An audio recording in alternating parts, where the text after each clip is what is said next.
ಇನ್ನೊಂದು ಡೇಂಜರ್. ತುದಿಯಲ್ಲಿದ್ದೀರಿ, ಹುಷಾರು, ನೆಕ್ಸ್ಟ್ ವೀಕ್ ಔಟ್ ಆಗ್ತೀರಿ. Yes or no? Okay, that is called danger zone. ಅಪಾಯ ವಲಯ, ಕನ್ನಡದಲ್ಲಿ ಅದಕ್ಕೆ ಅಪಾಯ ವಲಯ ಅಂತಾರೆ. ಇದಕ್ಕೆ ಆರಾಮ ವಲಯ. ಇವತ್ತು ನಾವು ಕೂತ್ಕೊಂಡಿದ್ದೀವಲ್ಲ, ಇದು ಆರಾಮ ವಲಯ. ಎಸ್, ಯಾವಾಗ್ಲೂ ನಮಗೂ ಅನಿಸ್ತಿರುತ್ತೆ ಈ ಶಾಲೆ ಆರಾಮವಾಗಿದೆ. ಇನ್ನೊಂದು ಯಾವ್ದಾದ್ರು ಶಾಲೆಗೆ ಹೋಗ್ಬೇಕು ನಾನು ಅಂತಂದ್ರೆ ಸ್ವಲ್ಪ ಸ್ಟಾರ್ಟಿಂಗ್ ಅಲ್ಲಿ ಡೇಂಜರ್ ಅನ್ಸುತ್ತೆ. Yes or no? ಹಂಗೆ ಸೇಫ್ ಡೇಂಜರ್.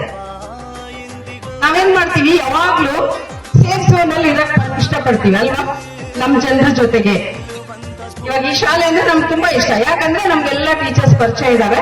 ನಂಗೆ ಎಲ್ಲರೂ ಹೊರಗಡೆ ಎಲ್ಲೋ ಹೋಗ್ಬೇಕು, ಈಗ ಆಟಗಳಿಗೆ ಹೋಗ್ತೀವಲ್ಲ, ಲೈಕ್ ಬ್ಯಾಂಗ್ಳೂರ್ಗೆ ಅಲ್ಲಿ ಹೋದಾಗ ಸ್ವಲ್ಪ ಭಯದಿಂದ ಹೋಗಿರ್ತೀವಿ.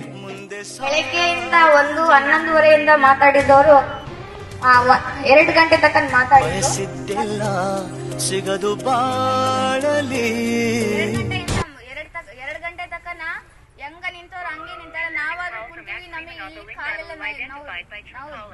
ನೋವು ಬಂದವ.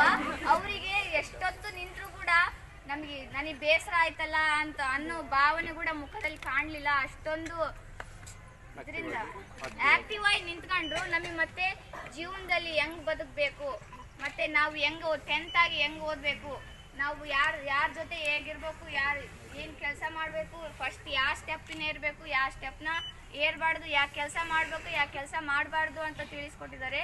ಮತ್ತೆ ನಮ್ಮ ಸ್ಕೂಲು ಯಾವತ್ತು ಸೈಲೆಂಟ್ ಆಗಿ ಕುಂದ್ರಲಾರ್ದವ್ರು ಇವತ್ತು ನಮ್ಮ 10th ಅವರು A ಸೆಕ್ಷನ್, B ಸೆಕ್ಷನ್ ಮತ್ತೆ 9th ಅವರು ಇಷ್ಟು ಸೈಲೆಂಟ್ ಆಗಿ ಕುಂತೀರಿ. ಎಲ್ಲರಿಗೂ ಧನ್ಯವಾದಗಳು.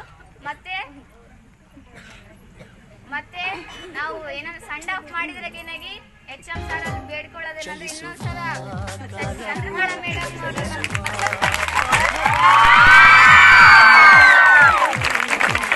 ಎಷ್ಟು ಮಾಡಿದ್ರು ಕಡಿಮೆನೆ. ಕಾಲವು ಕಲಿಸುವ ಪಾಠವ ಮರೆಯಬೇಡ ನೀ ತುಂಬಿಕೋ ಮನದಲ್ಲಿ.